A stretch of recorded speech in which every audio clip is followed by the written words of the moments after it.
Hello, today is a update on what is going on with me. To go back just a little bit, about a month and a half ago, when I first started having these vomiting episodes, I went to the emergency room and they did an x-ray of my abdomen, and then they came back and got me for a CT scan of my abdomen. While doing that CT scan, it showed a nodule on my right adrenal gland and also a nodule on my right lower lung. So I saw a total of 7 different doctors for the past 7.5 weeks. I'm looking at my husband because I can't hardly keep track of all that's been going on.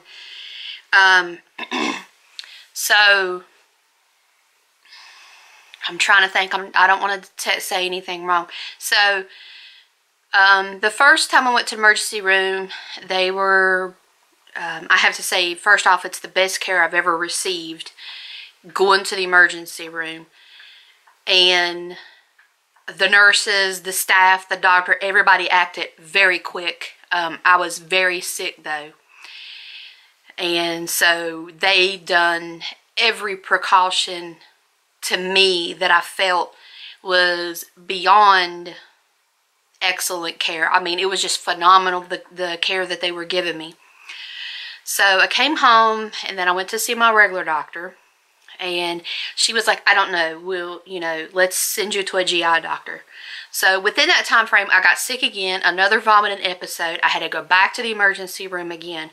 And the problem is, when I have these vomiting episodes, I vomit so hard, so fast, within a short amount of time.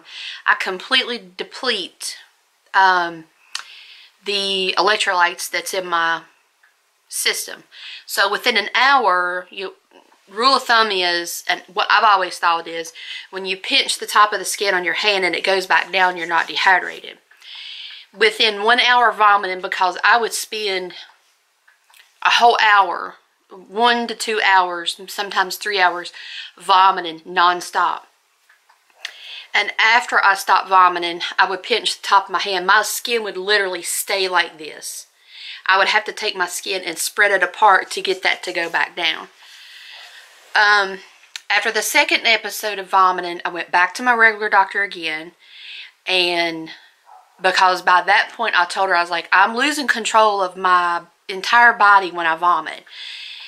And the only way I described it was like somebody is a third, I call it the third being is what I'm calling it. And it takes over my body. I get very hateful. My husband will tell you that. I don't snap at him, but he knows it. When I get that tone in my voice and I'm vomiting, do not get in my way. Because the vomiting is hard, it comes on fast, and it is a violent vomiting. You cannot stop yourself. And I didn't realize how others had described it also, as we're sitting here watching another YouTube channel, and this young girl has it really, really bad. I am thankful I'm not to that point. I can be if I don't learn how to manage this. Right now the doctors are undecided on what has caused this. There could be several things, and my GI doctor said that 55% of cases, they never figure out what has caused the gastroparesis. Okay, so I'm going to try to speed up a little bit here. So I went and had a bunch of blood work done. I went to see an endocrinologist. Again, another fantastic doctor. Love him to death. He is beyond thorough as well. My regular doctor, she is beyond thorough as well. And all of the doctors that I'm seeing, I'm actually looking up this time as compared to when I was having trouble with my lower back. I saw 11 different doctors with that, and I struggled to get them to understand what was wrong with me. And everybody kept saying, it's your weight, it's your weight, it's your weight. And I finally found that one doctor that says, you know what?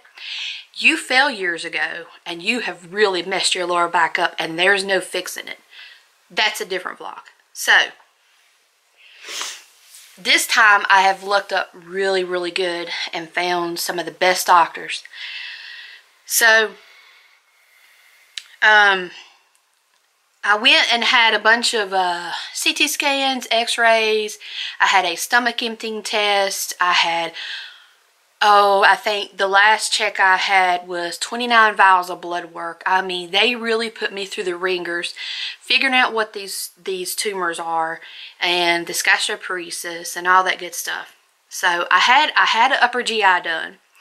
It showed I had chronic bowel gastritis from where I do not have a gallbladder. Okay, I never have had heartburn. So then it showed I have gastroparesis. And what that is when your stomach does not empty the food out. Because when I was vomiting, the food that I had ate between 14 and 20 hours earlier, I was still vomiting that food. And I told my husband I was in the bathroom vomiting. I was like, something's wrong with me. I said, I'm vomiting what I ate yesterday. And this was, what, 16 hours after I ate? I told him, I was like, and it's still in big chunks. So and this is a TMI, so if you have a weak stomach, do not watch this. Warning, I will give you a word of caution. So my stomach is not breaking down the food, and it's not emptying out. It's so much for me to get into, and I do not want to tell you wrong, but when the food goes from your stomach to your duodenum, and then to your small intestines, from my understanding, there's a sphincter muscle there. That muscle is not working right. And one thing that just jumps off the top of our minds right off the bat is I do not like to eat early in the day. I've never liked breakfast, only in the evenings, late in the evenings. I do not like to get up early in the morning and eat first thing. No. I will stay hungry the whole entire day long, and it makes me lazy and tired and just plain grouchy. I'm useless the rest of the day. So, if I usually eat between 1 and 2 o'clock, and so while these vomiting episodes are going on, I started nibbling on crackers because I was started to listen to my body better, and I noticed that if I kept a small stream of food coming in, like I would eat like 3 crackers, like every 30 minutes to an hour, my stomach, I didn't feel hungry. If you've ever got hungry, like if your stomach starts growling, there was times, and now that I think back, there was times that my stomach was growling an hour after we had ate, and my husband will tell you, I'm sitting here on the couch, and he's like, is that your stomach? I'm like, yes, I'm hungry again. And we had just ate a big meal, and I'm like, why in the world am I hungry again? And all that time, this bowel gastritis and gastroparesis has been going on, and I didn't pay attention to my body. My body was trying to tell me something then, and this was months and months ago. But it's just now come to a head. So, back at the ranch, so after I had my GI done, well, let me go back. After I had my stomach emptying scan done, I went to the hospital and laid in that God forbidden hard table. My lower back like to have killed me laying on that table for an hour and a half. My GI doctor called me 10 minutes after I got out of that test, and she said, I'm pretty sure it's gastroparesis. She said, you're going to have to start eating small meals throughout the day. So there's a lot of foods that I cannot eat. But it's okay because the sickness that I get is not worth it. I can't eat salads. I can't eat nuts. I can't eat peanut butter. Well, let me say what I can eat. Let's start there. Townhouse crackers. And I'm going to be very specific about names because whatever is going on with my digestive, the gastroparesis, I do not like the flavor of a lot of things now. So I can eat the Townhouse crackers, the original, cheesesteaks with just the meat, the bread, and the cheese, pork chops no grease, no nothing fried on a skillet. Grilled chicken sandwiches, plain, with just a small slice of tomato. Grilled cheese. I can take chicken legs, and what I do is I take a little bit of cornstarch and roll them around in it, and I'll stick them in the oven, and like oven fry chicken. That's about all I can eat. So I got chicken noodle soup yesterday. I got chicken noodle soup yesterday out of the can, and it has agreed with my stomach. I also for some reason started wanting the ice cream with the fudge swirl in it, so I can eat it, but I can only eat like 3 tablespoons at a time. That's it. Sorry if I burp in these vlogs, you're just going to have to bear with me because that's part of this process. I just burp just all of a sudden. I can't stop it. So, it is tough dealing with this because a lot of the food that I love to eat before is now my enemy. And that's okay. I do need to lose weight. There's no getting out of that. But my question is, who sets the standards for normal these days? I'm happy. That's all that matters. That is all that matters. And my blood work shows that my blood work's perfect, except for they said my liver enzymes was elevated today. Some of you know I survived HELLP syndrome and preeclampsia back in 2009. I almost died from it. And we don't know if that could be contributing to what's going on with my liver enzymes or the gastroparesis, but I've talked to several women that have survived the HELLP syndrome, which very few women survive HELLP syndrome. And they too have digestive issues, and I'm seeing a pattern among the survivors now. And I talked to my endocrinologist today about it, and he looked at me, he told me, he said, there's so many things that causes that. He said, we'll probably never know.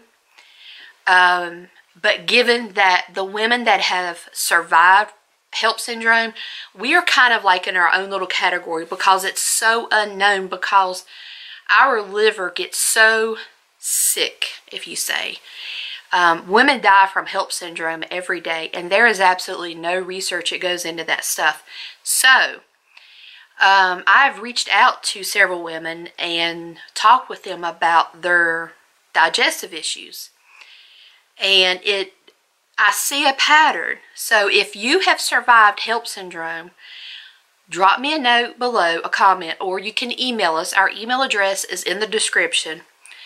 Let me know if you're a survivor of HELLP syndrome, what year, and do you currently have any digestive or liver issues, gallbladder issues, or anything? I had my gallbladder removed a year after I had the HELLP syndrome because my liver enzymes would not normalize. So, given that the gallbladder was the only thing left that could be causing it, I convinced my GI doctor, hey, let's just go ahead and take it out. I can live without it. So we took it out. My liver enzymes were normal. I'm kind of leaning to whatever is wrong with or what's going on with my digestive issue could be contributing to my liver enzymes being elevated. I have been reading some articles about that. Elevated liver enzymes with the gastroparesis and the chronic bowel gastritis. So that could be a link. I don't know. The tumor on my adrenal gland is non-cancerous, thankfully. I was very glad to hear that. It is not functioning. It is not producing hormones. It is not doing anything. It is just there. I went last Wednesday, the day before Thanksgiving, that evening, and they had a 4-stage CT scan that I went through to diagnose it, and I was really glad to see the results late yesterday evening come across on my phone. So when I saw my endocrinologist today, he looked at all my blood work, he looked at my CT scan results, he explained everything to me. And he said, he said, you were born with this probably. He said, it's not doing anything. It's not producing hormones. All of the hormones that they tested it for, it's not producing any. So that's a good thing. He does want to keep an eye on my liver enzymes to see what they're going to do. And I've got to go in 3 months and have blood work done, 3 or 4 months and have blood work done to check that, which is nothing out of the ordinary. I usually go 6 months and get my liver enzymes checked anyway. And so while they were doing the CT scan, they basically done a CT scan from my neck all the way down to my hips. And because there's like 4 pages of results that they got, everything is normal. They did find my spleen is slightly enlarged, and there was a lymph node, wasn't it? A lymph node that was a little enlarged also. A lymph node that is little enlarged also. So we don't know what is causing all that. I've got to see my GI doctor in 2 weeks, and I'm going to get with her and get her to talk to my endocrinologist and say, hey, we really need to keep an eye on her liver because of her having HELLP syndrome. And my husband's sitting right here. He can tell you when I had the HELLP syndrome, my liver levels were in the tens of thousands, and normal is between 10 and 42. So do the math on that. I'm one of these people that I like to keep an eye on stuff like that, because once you've had a near-death experience with your health like that, you kind of tend to want to stay on top of things. It's not like I can do anything with the fatty liver. I mean, liver transplant list, I mean, what are they going to do? I don't drink, I don't smoke, I don't do anything like that. I eat fatty foods, but that's not a for sure cause of fatty liver. And like my endocrinologist said today, he said, I've seen skinny people that do not drink, that are vegan, that have extremely fatty livers. I've seen people that weigh 400 or 500 pounds, eat nothing but fatty food. They drink, he said, and they do not have a fatty liver. They have very healthy liver. So, again, the cause, we don't know. So, for now, that's how everything stands. I am currently taking Carafate, Pepcid, Nexium, and Phenergan for my stomach. Between that combination of medicine and the way that I'm starting to eat differently, I have not vomited. Did you hear that, stomach? Don't start in 13 days. So I'm actually starting to feel a little bit better now. I got out the other day and rode the 4-wheeler. That felt so good to get outside and ride. Because when I'm sick, I get really weak. And I'm weak for about 2 days. And the kind of week where I find it hard to walk to the bathroom or to the kitchen or anywhere. And I see this as a pattern with the other Ghost Show Priestess vlogger that I've been watching. She gets really weak the same way too. So this is a trial and error that I'm doing with this Ghost Show Priestess. Kind of like pushing myself now. I've drank some Dr. Pepper and I drank Diet Mountain Dew, and I've not gotten sick. So I'm slowly starting to add this stuff back to see if I'm going to get sick. So I don't know. My doctors don't know. I did take a lot of ibuprofen for my lower back. I was taking another anti-inflammatory, one of the strongest ones. It starts with an M. Mobic. I'll just go ahead and say it. My husband swears that that's what started this with my stomach. I do recall having a lot of stomach pain, and I was eating a bottle of antacid every 2 days. This was the time that I was trying to find a lower back doctor. And I don't have anything against fat people, and I'm fat. I'm not going to deny it. It is what it is. But when you walk in, when a doctor walks in your room and you're in so much pain you cannot sit or stand or walk or anything, and you're in tears, and they look at you and say, oh, well, join Weight Watchers. but they don't help you address the pain while you're losing the weight. I can't drop the weight overnight. This is going to be a thing where it's going to have to take a period of time. And so they put me on the Mobic. None of the doctors would change me from the Mobic to anything else. So I finally found one doctor in South Carolina, and I told him everything I've been through. I took him a copy of my MRI. I took him everything I had. And he looked at me and he said, I'm going to tell you something right now. He said, you better stop that Mobic right now, because I told him that my stomach was killing me. And he said, you stop taking the Mobic right now. He said, because if you don't, you're going to be in worse shape with your stomach than what you are with your back. And guess what? I am. This is awful. It is terrible. So he put me on Voltaren, and I absolutely love that stuff. I had to quit taking it, though, because of the sickness. I had to quit taking everything except for my thyroid medicine.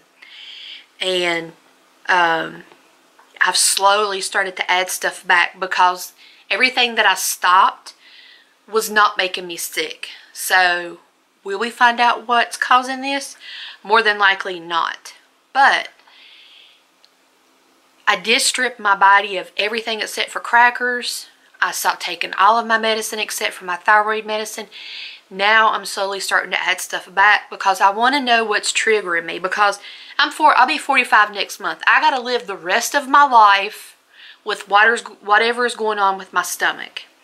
So I'm going to have to figure out what's making me sick, so I don't get sick anymore. Because this sickness is different than like food poisoning or stomach virus or something. This is totally different. I mean, this is a kind of sickness that within a matter of seconds, if I don't get to the bathroom and vomit, that's it. I'm going to vomit. I mean, I've vomited sitting right here on the couch. I vomited my hand running to the bathroom. So I'm afraid to go to the store. I'm afraid to go anywhere. I carry my bag now. I've got 2 puke bags and a bottle of Listerine in it. And I don't like living like this, but it is what it is. And we're all going to die one day, some sooner, some later. Some will go quick, some will go fast, but we're all going to die of something. So that's the reason why we got to enjoy life over here. That's the reason why I'm not letting it get to me, because if I do, I'm going to be a nutcase. And when I was getting my CT scan done the other day, I was making jokes about the tumor on my adrenal gland. And the guy said, I've never seen anyone make so many jokes about a tumor before. I was like, what am I going to do about it? I'm going to die one day of something, so I'm either going to live miserable or live happy and funny and make the best of what it is. So it is what it is. But for now, that's all. I do feel better. I'm on the up and up. I have to say, I'm feeling better now than what I have in a long time, honestly. So I'm beginning to question, how long have I really had stomach problems? And I mean, they even checked me for H. pylori, and it was even negative. So we don't know how long this has been going on. I just woke up with it one morning. But that's usually what I do. When I get sick, I just wake up with it. Like my lower back, I just woke up one morning and couldn't lift my upper body. I was having to pull myself around on everything. So for now, I wanted to get everybody updated, because we had received so many messages and comments about people wanting to know what was going on with me, with my husband. He's doing better. Luckily, his blood sugars are running much better. He's seeing a different doctor now. Actually, the same endocrinologist I'm seeing. And he has gotten my husband to eating smaller meals more frequently throughout the day. We have added carbs back into our diet, and I believe that's working. So we're going to stay right where we're at. We're going to eat about 4 or 5 very small meals a day, and go from there. So it's working for him. It's working for me. This is good, because diabetes is worse than what I've got. So if it's going to work for him, I'll do whatever I need to do. So whatever is going to work for him, I'll fit myself around that. So he's got to go December 13th. December 12th. He's got to have a EGD, EDS, I think it is. on his pancreas.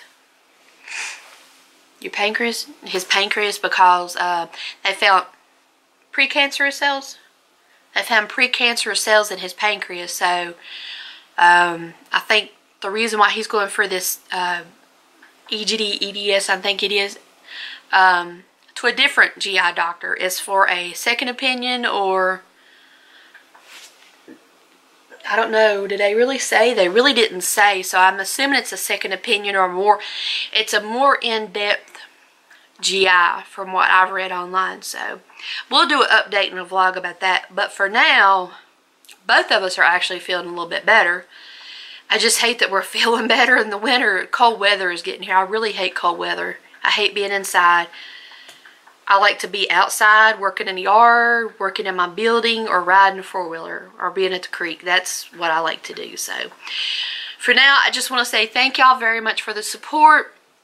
We've had so many of y'all to email us, to send us messages, to ask us on live streams, you know, how are you doing, what's going on. I tried to make this update quick, but it's so hard to, because everything just hit at one time within a matter of 2 weeks. It's been a long month and a half because I've been so sick, and so has my husband. But the good thing is we're both on the up and up now, and so hopefully whatever's going to show up is going to show up. So just enjoy life while you're here. I mean, these are lessons that we're learning right here. So I'm going to end this for now. We'll probably do another health vlog update when he sees his, let's see, I've got to go see my GI doctor the 13th, and you got to have your GI done the 12th. Special, yeah. Yeah, so we'll do an update probably at the end of the second week of December. But I just want to thank y'all so much for the support. Y'all taking time out of your day because you're thinking about us. That means the world to us right there. We have some really good friends. We have some awesome subscribers, loyal followers. A lot of the moto vloggers that we have connected with, we have formed some really good relationships with you all, and we love y'all to death. So I'm going to go ahead and end that here. We've got a ton of vlogs that we got to get caught up on, and I've found solace in working a puzzle. Look, there's my crackers. That's the story of my life right there. Crackers. Oh, but I like them though. They help my stomach from getting sick, I can assume, so it's good. Alright. Thank y'all for watching. Like I say, if you have had help or anything, or if you even have gastroparesis, send me an email. Our email's in the description, and you know, tell me what you do, because I'm new to this. I've been reading, but not everything works for the same person. So thank you for watching again, and thank you for being a loyal subscriber, a follower, a friend,